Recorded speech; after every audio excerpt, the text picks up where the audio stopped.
Welcome to the LG Wheelhouse. I'm your host, SirMikeKnight. With me, as always, is Hutch and Colonel.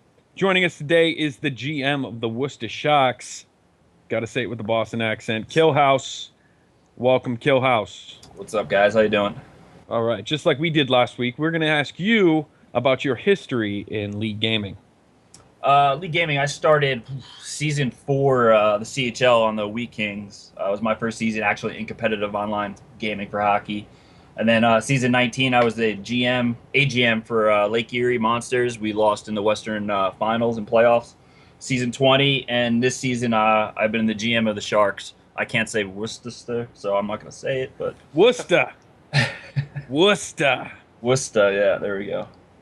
But yeah, that's about it. So this is my 4th season in LG, and I'm ready for my 5th next season. Your 5th next. Yeah, 5th next. 5th next. Is that kind of like your 3rd 21st birthday? Exactly. Okay. Always don't want to date yourself. I'm on my 7th 21st birthday. There we go. There you go. Yep. Yeah, I'm on my 10th. I just hit my 10th. So, anyway. So let's jump right into it, dude. We got to talk about the feedback we got for episode 1. First of all, any feedback is good feedback. It means people are watching. Yeah, totally, I agree. Like they say, any publicity is good publicity, so let's keep it going. Yeah, no publicity is bad publicity, but we do want to talk about it, and Hutch, I know you have something to say. Yeah, well, I was kind of caught off guard a little bit by Wanger's remarks. Now, I do understand where he was coming from as such. You know, the first episode kind of did involve a lot of information from Syracuse. I kind of like the fact that he came on the message boards and he expressed himself. Now, sometimes, you know, with improvements and this kind of stuff, it should be saved for private messages. But at the same time, I think his comments really sparked the AHL message board, which was something that our league really needed, because before that, the forums were pretty well dead. So, I mean, it's great to see, you know, a lot of people from different teams jumping in and kind of taking sides or, you know, voicing their comments and that kind of stuff. And, you know, from all this, I think that Wanger kind of developed his own little media piece with the Behind the Desk segment. So I think it's really good that we have more media kind of branching out from our show as such. And it's good to see more people getting involved in the community. Oh, absolutely. Colonel, you got anything? I mean, I don't mind the feedback at all. I think it's great that people are actually watching and listening. The thing that kind of struck me was as soon as something was disagreed with, a few of our Syracuse teammates kind of came in swinging, and I guess I expected that to happen. But you know, it's good. It's all good to have a bit of blood pressure rising in the forums. So I've got no problem with it. I really kind of just try to stay out of it, and if anyone calls me out on shit, I'll just type up a nice written essay to respond to them and let them deal with it that way. And, it's funny. Is that going to be an MLA or APA this time? I don't know. I'm thinking about going with APA this time because I guess it's not going to be accepted. No. It's already been said it's not going to be accepted. And that's just... Yeah, I know. It's It's all right. I'm used to failing at stuff, so it don't bother me at all. Besides LG, of course. Yeah. It's funny you bring up your Syracuse teammates because one of your teammates that was pretty outspoken on there was Wizard of Osgood. And Wizard of Osgood and I go way back, and we actually did a radio show together for a few seasons in the IWHL. So he knows exactly what it takes to do a radio show, and the fact that he was one of the ones speaking out was kind of cool. Killhouse, did you get a chance to read any of that stuff? I know it's like 6 pages long now, but I honestly stopped after the 2nd page, man. Right. I'm not big for the I'm big for the forums, but once it starts just back and forth, people's internet penises going off, I just kind of stop watching real quick and read the important shit, quick scan. But I mean, I think it's good that Syracuse, your teammates stuck up for you guys when when the attack started from other players who weren't happy with what you guys had to say. Um, but I mean, you're always gonna have bad publicity and good publicity when you guys do this stuff. So you got to take it for a grain of salt and move on.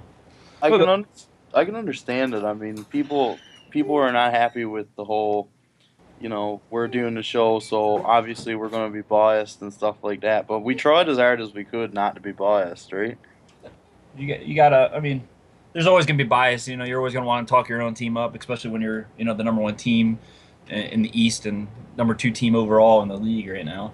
So And yeah, last week we were actually tied for first, so I mean, this week maybe we won't say anything, but I mean, you're only 2 points off of first in the league. So I mean, all right. The funny thing is I'm sitting at one of my wife's family's get-togethers, and I happened to just jump on my phone, look at the forum, see what the feedback was for the show, and I looked and I skipped right to the last one because normally I'm used to like one or two comments here and there. I was surprised to see I was on page 4, and I had to scroll back like 3 pages just to read and get situated with what the hell was going on in it. But it's great. I love the fact that people are commenting on the show. It's awesome. Um, so anyway, moving on. We're gonna get right down to business. We're gonna start talking about the overturned overtime period for Norfolk and my team, Wilkes-Barre Scranton. Apparently there was a board play in place that led to the overtime goal. So the replay will be played at 10:30 on Thursday. Don't know if there's much else to say about this. Hutch, anything? Well, it kind of caught me by surprise. Obviously, it's not something that you see a lot where, one period is played again. So that kind of caught me a little off guard. The fact that, it was a big game for Wilkes-Barre Scranton, and to kind of lose those points, it could be pretty vital when it comes down to the whole seeding when the Eastern Conference playoffs start. And, other than that, I don't know a whole lot about it, other than what you've said about the board play incident. Unfortunately, at this point in time, we haven't seen any video evidence, but it obviously happened if the league approved it. So I guess we'll just have to wait and see what the result of this game actually is. Yeah, I mean, hopefully by the time that we get this show out, we'll actually have the video and we might be able to even play it. Colonel, you got anything? It's kind of interesting that it happened in overtime because that's like really screwy for doing stats, and I guess just it kind of puts a real big hold on the game now for this week. It's surprising, I guess, that it would happen in overtime because you really gotta like cross your T's and dot your I's and stuff when you're in overtime because next goal just ends the game, and it can cause a bit of a headache for your managers and stuff. And I guess Norfolk complained in the action center, and if it's been approved by the league, then obviously our commissioners viewed it and he saw what's going on. So you guys will just have to do it over again. But like I said, I don't think I've ever seen a game like just have the overtime period replayed due to board play. The funny thing is because I remember messaging you guys about how much of a high I was on after beating both Rochester and Norfolk that night. So I mean, yeah, it kind of sucks that we got to replay. But I mean, if one of my teammates broke a rule, one of my teammates broke the rule, we got to restart. I mean, that's bottom line. Moving on, let's talk about Brickheezy, one of our favorite topics on any radio show. Brickheezy gets another 2-season ban. Hutch. Well, being from the CHL in season 4, we're very familiar with Berkese and his antics as such. When we started off, it was our first season, me and Colonel, our first season in LG, and well, not Colonel's first season. It was actually my first season. It was Colonel's second season, but his first season in management. So the season started off with Berkese signing that massive $9 million deal with Red Deer. And of course, after the preseason, there was a bit of whining and complaining going on, and eventually he got traded to Kamloops. So, it kind of started off a bit sour in our opinions of Berkese. So next season, season 19, he starts in Calgary in week 5, kind of went as a normal season, kind of went on to Washington the next season and finished out there. Season 20, the antics start up again. He becomes GM of Chicoutimi, and after week 3, quits out, rejoins in week 5, gets randomly assigned, and then of course gets traded to London, ran by his good friend Hamilton, prior to week 6.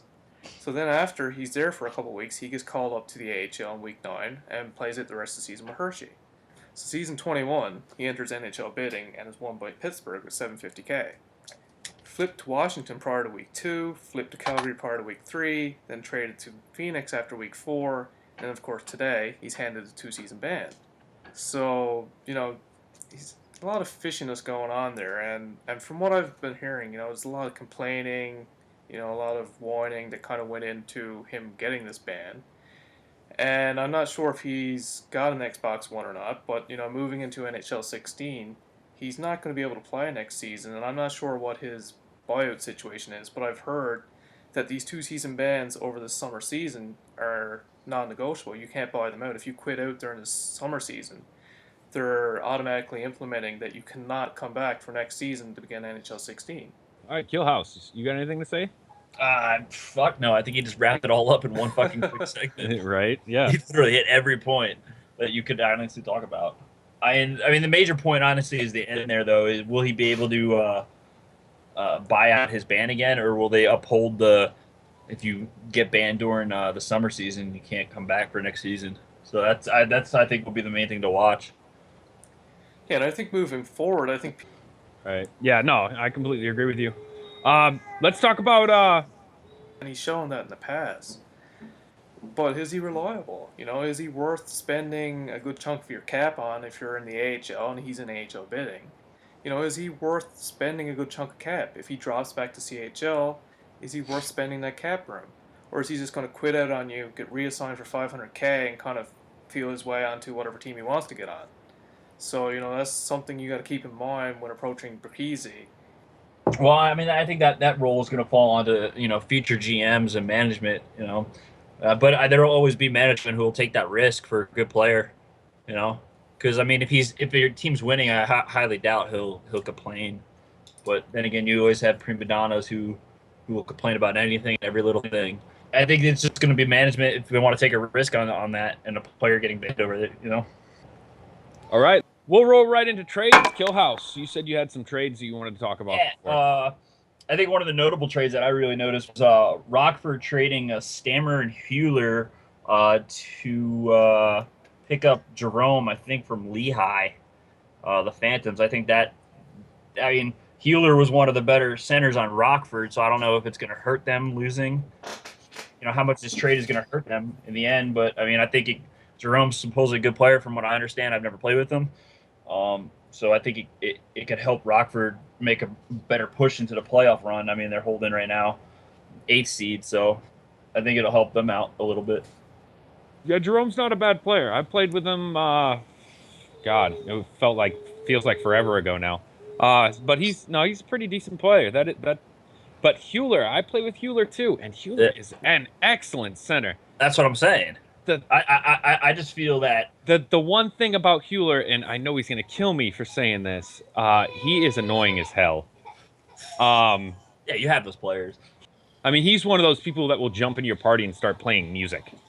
I don't like that. I fucking and he did it to me after we traded him last season in the CHL. We had this big trade going. We didn't really want to get rid of Hewler because of his ability, but it was kind of a deal breaker in getting what we needed in the trade. It was the Stiffy Kadri trade in the CHL last season, and Hewler was pissed.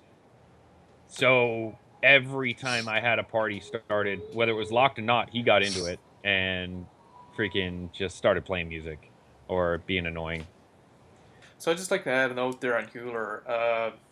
Scouting last season as the AGM of Syracuse, he was actually in one of our scouting games, and I really liked his talent level, and he was actually one of the guys that we pegged to get on our training camp, because obviously last season he was prospect, so we couldn't sign him up on our team. Unfortunately, we didn't acquire him, but from those couple of games that he scouted with us, I seen that he had a real good talent level. I'm not that accustomed to him as such in terms of if he's annoying or not, but I do know that he has a talent level, and I think that Lehigh is definitely getting a decent return here. Yeah, I mean, I don't disagree with you. No, I don't disagree at all. I mean, I think overall the trade should help both teams. I mean, Lehigh, I think it was Lehigh, but I mean they're the bottom feeder right now. I mean, maybe these two players, Stammer and Hewler, will help them out a lot to try and make a rush this last 2-3 weeks of the season. I want to talk about this one trade. The Phantoms trade Syncfrost to the Ice Caps for Joe K. I had that trade too marked. Yeah. I played with both. Both are good. But then I see that the Ice Caps wave Frost. Did I see that? Yeah, I Yes. believe. Yes, I you believe. did, yeah. That happened. Wow. That's surprising. Is that even allowed? Oh, 1-for-1 trade and just waiving the player you just traded. I mean, who knows? I mean, St. John's. Neither of those teams are doing really well right now, obviously. So, I mean, it's a shocker to see St. John's, split with Joe K5 from. They had him all last season. I mean, Yeah. he's always a tough goalie to go against, in league. But yeah, I found that as a shocker too. Does anybody want to talk about the Chitown pass around? All right, I'll talk about the Chitown pass around. So, Chitown starts off the week in Iowa, moves on to OKC, who then flips him to Manchester. So, I'd like to really focus on the last half here between OKC and Manchester. So, Manchester gave up Peltier 77 and Dangles 88 to get Chitown Beatdown and T. Kaharski. So, when really looking at this deal, I think that Manchester is the clear winner here. So, they acquire Chitown Beatdown, who's a right defenseman, 3-5-1 on the season. He's got 11 points, which is fair, and he's a +6. So with a losing record and having a plus-minus of +6, that's kind of impressive in my opinion. And also you consider last season in the CHL, he goes 23-7-0. He has 48 points, +25, playing all games on defense. So clearly this guy has some talent. And you also look at Kaharski that they pick up in the deal. The guy, he's currently playing in the CHL. He's kind of struggling this season. He's 1-4 with 3 points and -15. But he does have AHL and NHL experience. So, you can never go wrong there in the event that you need an ECU or you need a guy to call up on your third line defense. The return, however, are going to OKC. Peltier 77 was a goaltender last season, switched to right defense this season. 3-3-0, 4 points, -8. Dangles 88, who's also a defenseman currently playing for Kitchener in the CHL. He's 2-0 with 2 points and a +3. So I'm not really sure what Snoopy was thinking in OKC when trading Chitown. I really think that Vargy may have pulled the wool over his eyes in this one. I guess we'll just have to wait and see, but I think that Manchester was the clear winner here.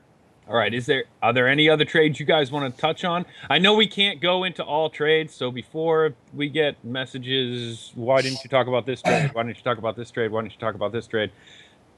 We can't talk about every trade, and we don't know all the inside information on every trade. I don't care how much research we do. We would take years trying to research every fucking trade. So, anybody have any other trades? Just a little small note. I noticed that our buddy Eric E., who's very vocal on our last thread, he got traded. So I was just going to ask you guys, do you think that's because of his huge mouth on the forums? He went from Iowa to who did he go from Iowa to? I think Rockford, I believe. Rockford, yeah. Yeah, I think Pivot Givner acquired him in Rockford. I mean, I know he's not a bad. I played against him or with him. I think when I was AGMing on Lake Erie, he was in the NHL for me. But he's not a bad player from when I play with him. So it could help Rockford out. I see the direction they're going with the trades they did. But in the end, sometimes a lot of us management hate players who plague the forums. So a lot of us management don't like people in the forums chirping all the time like that. So. And of course, we're talking about the Iowa trades Eric E. to the Ice Hogs for Bevstrong, 72. Bevstrong's a good center. I had him last season. He's a pretty solid two-way. I mean, easily a third liner in the AHL. So I think we'll see. And the other trade I wanted to say was Hamilton picking up Obi-Wan from Portland. They gave up Canadian Pride, Prixie, and DG Nexus. I don't honestly know who any of those three were. Perksy, I know Perksy. Yeah. Perksy is actually a really good winger. He's the only other one that I know in that trade, personally, but he is a really good winger. So, I mean, anything else you get off on top of that is pretty good. And I know Sparkplug Nick, and Sparkplug Nick has played with Perksy, so I'm sure that he knows what he's doing in that trade. I mean, I know Obi-Wan's a good D man. I mean, he had solid stats when he GM'd last season in the CHL. So we'll touch on it later in Hamilton with a segment I got for that. So I'm good for now. All right. So moving on from trades, Hutch, give us the power rankings. All right, guys. So this week's power rankings, we'll start off with the East. So we have at number 1, moving up from number 4 last week, is the Springfield Falcons. Who went 7-2-0 last week. Currently sitting in 4th in the East with 38 points. And of course, they're being led by Bullet 92 and their goaltender Winston Payne. So number 2, Syracuse Crunch, dropping down from number 1. They were 6-4-0 last week. They're still first in the East with 42 points, only 2 points out of the league lead. And of course, they're led by Datsuki and Deke, Spruce Moose, and Drake. And number 3, an unranked team last week, the Norfolk Admirals. They were 6-1-1, and of course they're missing one game there because of the OT game versus Wilkes-Barre Scranton. That's kind of still being determined. They're second in the East with 38 points, and they're currently led by their GM Wanger and Sebi, who is also a past GM. Number 4, we have Mikey's Wilkes-Barre Scranton Penguins. They were 7-1-1 last week, sitting 6th in the East with 35 points, and they're being led by people like King Strom, Jesus Stick, and Deking My Destiny. And number 5, who were unranked last week as well, the Bridgeport Sound Tigers. They went 7-2-0 last week, 5th in the East with 38 points, and they're being led by Legit Sniper and Justin39. So I'm going to stop you right there. We're going to talk about the East Power Rankings real quick, and I'm going to talk about my own team, Wilkes-Barre Scranton, and I know people are going to give me shit for it. But we went 3-7 last week in the 10-game week that we had, which is absolutely horrendous after the first week we had, which was pretty decent. I mean, it wasn't fucking spectacular, but it was pretty decent. And then we go, technically right now we're actually 6-1-1 because of that Norfolk overtime. And I mean, we didn't play scrub teams either. I mean, we played teams like Rochester, Norfolk. I mean, no matter what happens in this overtime replay, we escape with 1 point from Norfolk, which is pretty good for the number 6 team going against the number 2 team. So, I mean, I just got to give a shout out to Wilkes-Barre for playing so great this week.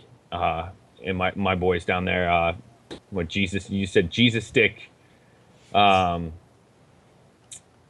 man, there's so many good players we have, as far as I know. Of course, I'm a little biased. But, let's see, you said Jesus Stick, Deking My Destiny. There was somebody else you mentioned. I don't remember. King Strom.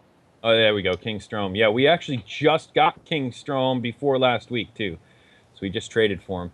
So we traded Pure 88 for King Strom. So just wanted to touch on that real quick. Anybody else have anything else to say about those power rankings? No. Really? The Syracuse guys don't want to talk about the Syracuse guys falling to second place in the power rankings? I don't think we're allowed to talk about them anymore. Oh, not allowed to talk about Syracuse. Okay. So let's go ahead and move on to the West there, Hutch. In the West, we have number 1, Oklahoma City Barons. I don't think there's any disputing that. Last week, they were 7-2-0. They were currently first in the West with 44 points. And the closest to them in the West is 35 points, which is Rochester. And they're being led by the strong goaltending of Broder and Leprechaun. And, of course, their GM, Snoopy. So, moving on, number 2, we had the Grand Rapid Ono Griffins jumping up here. They were unlisted last week. 7-2-0, currently 3rd in the West with 30 points. And, of course, they're being led by the Ono clan. Number 3, we had the Rochester Americans moving up from number 4, 5-3-0 last week. 2nd in the West with 35 points. They're being led by people like Hertz, Ennis, and Army of 1. Then, number 4, who were unlisted last week, were the Utica Comets. 5-3-1, currently sitting 5th in the West with 31 points, being led by Zolomon, who's their AGM, and Noobsy. And of course, number 5 in the West, I listed the Toronto Marlies. They were 1-6-2 last week, dropping down from number 1 from the previous league.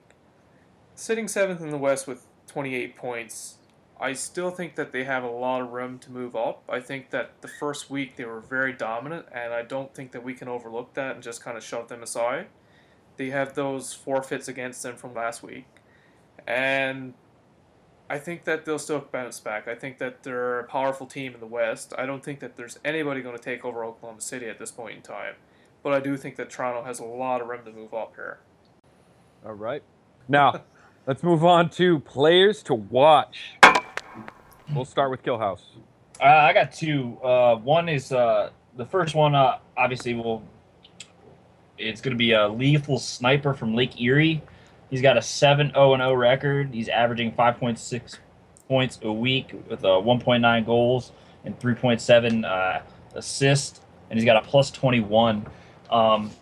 It's going to tie into my team to watch too, obviously. But Lake Erie, I think, is heavily holding on to lethal sniper, and they're carrying them right now in their rankings every week. I mean, he's going undefeated. He's got to be doing something right. So I think he's a player to keep watching, and I think overall right now he is 6th in points with 39 points overall right now in the AHL. So he's 4 points back from Datsuki and Deep from first place. So I think he's a real big player to watch this week. All right, Hutch. All right, so I've got a couple players listed here. First of all, I want to talk about Ric Flair. Yes, Ric Flair on Binghamton Senators. Plays right wing. Plays right wing. He's currently 7-2-0. He has 22 goals, 16 assists for 38 points, and a plus 21. Currently sitting 7th in the league in points. Last week he was 3-0-0, had 17 points, and he was a plus 10. So I think he had a pretty good week there. As for defenders, I think a guy to look out for is Watergun 13, left defenseman for the Binghamton Senators. Started off with Albany for weeks 1 and 2, was flipped to San Antonio, then traded to Adirondack, who then flipped him to Binghamton. So he's flopped around a bit, but I think it's because of his high trade value. And he's went 6-2-1. He has 22 points, and he's a plus 10. So, I think he's been playing very well, and I think that's probably why he's been flipped around a bit. Kind of people looking to improve their teams, but I think he's a decent defender, and I think he's probably going to be a guy to watch out for, especially with Binghamton trying to improve their standings in the Eastern Conference. And of course, as far as goaltenders go, I think probably one of the best in the AHL is Winston Payne for the Springfield Falcons. He's 12-5-0 with a 2.50 goals against average, .806 save percentage. He plays in the Eastern Northeast, so he's playing a lot of games against Syracuse, Bridgeport, Albany, and those kind of teams. And, he's also got to contend with a lot of the other powerhouses in the East. So I think with those kind of numbers in the Eastern Conference, and more specifically in the Eastern Northeast, I think you've really got to be on a dominant level. All right. Colonel? I was just looking on the defense, and one player to watch for me was Dangerous JD on the Lake Erie Monsters. He's currently boasting an 8-1-0 record. He's got 15 points, which puts him in the top 10 for scoring on defense. He's got a plus 13 rating. He's keeping his penalty minutes down as well. He's only got 8 of those, and that's pretty low comparable to his peers here. And I think that he's really a big part of their defense moving forward. I think he's a reason, like here, he's had some success lately. And I just like to look out for some MVPs, some people who kind of stand out on their team, and I definitely think he's one of them. I'm again going to go Homer real quick. All right, say something briefly. Player to watch, Galchenyuk, goalie from Wilkes-Barre Scranton. Was completely off the leaderboards last week. Had an absolutely dominant week this week. Right now on the season, he's sitting at 10-4 with a 2.5 goals against average. He's got he had his first shutout this week, which is great. He's actually sitting just below Galley because he has one less loss. So Moving on, we'll talk about teams to watch. Killhouse. I got two teams to watch. First team obviously is Lake Erie, going off of my player to watch. I mean, they're sitting tied for first, but they're in second. Well, in the division with Grand Rapids with 30 points. But there's a big difference between Grand Rapids and Lake Erie with the goal differential. So I'm really looking forward to see if Lake Erie could run away with it this week and take the lead and hopefully maintain it for their squad. I mean, it'd be good for them. And then my other team to watch is Hamilton with the call up of Odie to the NHL. That is a big, a big team to watch. Can they replace such a pivotal defender, probably one of the best defenders in the league? And in Odie, I mean, they traded for Obi-Wan, like I said before. So I want to see if Obi-Wan could fill that gap for Odie. He's got big shoes to fill. Pretty much any defender that comes to that team now has big shoes to fill. And helping their success, and catching Rochester in that division, that second tough division, I'd say. All right. And Colonel? Well, Killhouse kind of took the words right out of my mouth. I was going to say Hamilton out in the West because they lost Odie to the NHL. And I've already talked about Lake Erie and stuff. I'm not sure. I hope they can keep up their pace. I'm kind of rooting for Lake Erie. I had Lethal Sniper on my team when I started the CHL in Drummondville, and he's actually a pretty decent player. We were looking at his stats, and it said that most of the competition he's faced have been non-playoff teams up to date. I think he's got one game above with a team that's above 500. So it's going to be interesting to see if he can keep that up against some greater competition. So, like I said, my two are Hamilton and Lake Erie for sure. All right. Yeah, I'm going to go with Manchester. I mean, I know they were number 2 in the power rankings last week. They moved to number 1 in the power rankings this week. But on the power rankings, they've got, by position, the best offense and best defense, according to the power rankings on the site.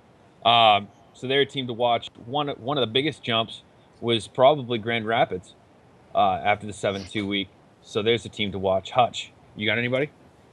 Well, first of all, I was just going to comment on Manchester. They've been playing really strong lately, but to my knowledge, I believe they're still out of a playoff spot. And being in the Eastern Conference, it's going to take a lot of work once you fall out to kind of get back into the playoff race. So, they may be top in the offense and maybe top in the defense, but struggling early in the season is really going to hurt them.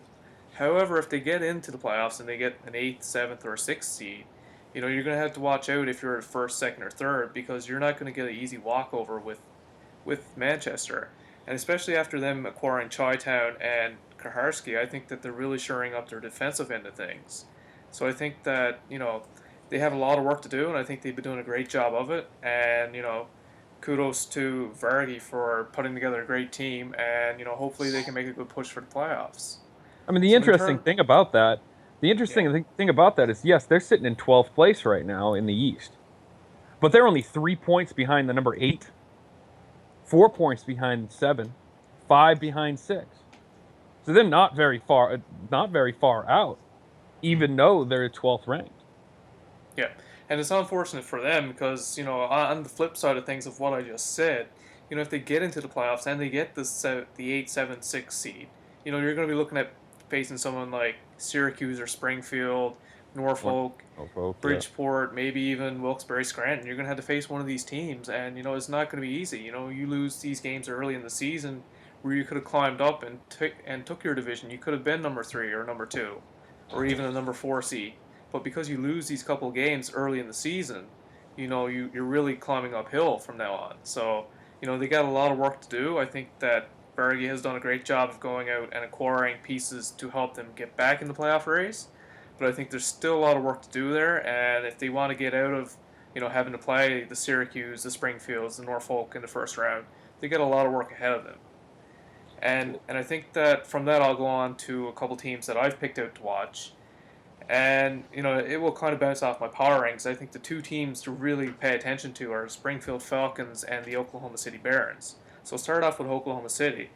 They had a really strong week, 7-2-0. They actually traveled over east.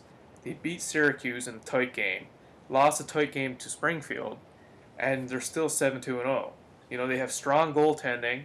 You know, probably the best two goaltenders in all the league. And, you know, people are saying, you know, this team is a Western Conference team, you know, what the Western Conference is like. But, you know, they proved when they came to the Eastern Conference and beat some of the Eastern Conference powerhouses that, you know, they're here to play. You know, it's not because they're out west. You know, it may be why they have 44 points, and it may be why they're sitting first in their conference, but they're a big game team. So I don't think we can discount that. And in the Eastern Conference, of course, the Springfield Falcons, 7-2-0 last week. They beat Syracuse. They beat Oklahoma City. You know, they've got 38 points. They're right up there in the top. You know, they're currently sitting fourth, but that's only because they're in the same division as Syracuse.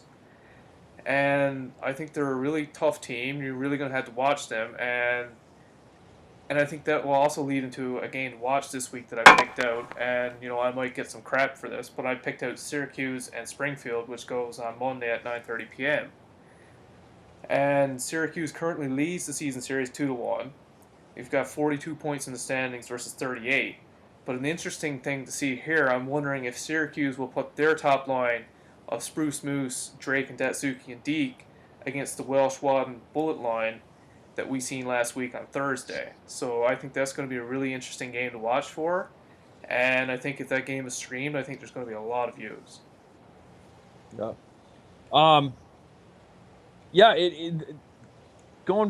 Talking about the Springfield's at 38 points. They're tied with Bridgeport Sound, right? Which we all know that the Eastern Northeast is a tough division to begin with. With Syracuse, Springfield, Bridgeport, even Hartford and Albany. Even though Albany's out of the playoff race at the moment, like I said, they're tied with Manchester Monarchs at 30 points. They're only 3 points out of a playoff spot. So I mean that's a tough division there. So Springfield to be staying up in the race like that, they're sitting in fourth, but they're sitting in fourth because of the way that the playoff structure is. They'd be sitting tied with the Admirals if it was just straight east, straight west. And even talking about that, like last season in Syracuse, you know, we ended up, I think we were 5th place in the East, but had we been in the Western Conference, we would have been first in the West. So, you know, it's a really tight division. You know, someone's going to get stuck in fourth, and, you know, they're probably going to have to play someone like Springfield, Syracuse, or, you know, Bridgeport or Hartford, and these teams could easily be division-leading teams. And it's not to say anything bad against Norfolk or like Wilkes-Barre or any of these other teams. It's just that this division is the toughest division in the AHL, and I don't think there's any two ways around that. Killhouse, do you have anything you wanted to talk about? I know you had a couple notes there. Is there anything you wanted to bring up? Yeah, actually, it's gonna be one of my games of the week to watch. Is gonna be my Sharks versus the Falcons, rescheduled from a forfeit from week 2. 10:30, so we had to play that this 10:30 Thursday, and I think it'd be an interesting game. I mean, I think they have like 3 ECUs and we have 6 ECUs in that game, so I think it's going to be a very interesting game. And those 2 points right now, I mean, are keeping us up 4 points of the division. That could end up hurting us, and it could help them catch you guys in Syracuse. So I think that's going to be an interesting reschedule for Thursday too. But that's really the only additional thing I wanted to add. Well, let's go to the Eastern Atlantic real quick while we have the GM of the Worcester Sharks. We're talking about Manchester. What has your season series been like against Manchester? I'll pull it up real quick, but while I'm pulling it up, I actually wanted to talk real quick about how the East really is the best. You look at the standings. In the West, there's only 2 teams in the West that would be in the playoffs if they were in the East right now, and that's OKC and Rochester. And they would only knock out Ottawa and Hartford. And then there's only 2 teams out of the 8 teams in playoffs in the West right now that would make it in the playoffs if they were in the East. So I think that's something to go on to the fact that I mean, how much more of a powerhouse the East is than the West, but that's not going to. We're not going to take away from those 2 teams. I mean, those 2 teams are like Hutch said. You know, the Barons came over, played some of the East, and they took out Syracuse. Yeah, we play them this week Tuesday, OKC, And for the head-to-head with Manchester, we beat them 12-0 week 1. Then we beat them week 2, but they got a forfeit loss out of it because of a snafu on my part. And we beat them week 3, 5-4. We play them tonight at 10:30, so they haven't beaten us yet, legitly. So right, but the 5-4, that's gonna be worrying you about after a 12-0 week in week 1, especially with some of the moves that Manchester's made. Yeah, I'm not really worried about that 5-4. Honestly, we played pretty bad that game. I mean, overall, it was a pretty even game. You know, shot wise, everything wise in that game. But I'm not really worried about it because I'm honestly the only team I'm really worried about in my division is Portland. But they just they just lost a lot of people to the NHL and stuff. So I'm honestly, I feel my team's gonna hold off and we're gonna keep the division. So, but I mean, Manchester might make a run and make us worry a little bit. But at the end of the day, I'm not worried a cent about it, honestly. All right. Any last minute thoughts there, Killhouse? No, not at all, man. Well, thank you for coming on. Yep, thanks for having me. And from myself, Hutch, and Colonel, have a good night, League Gaming.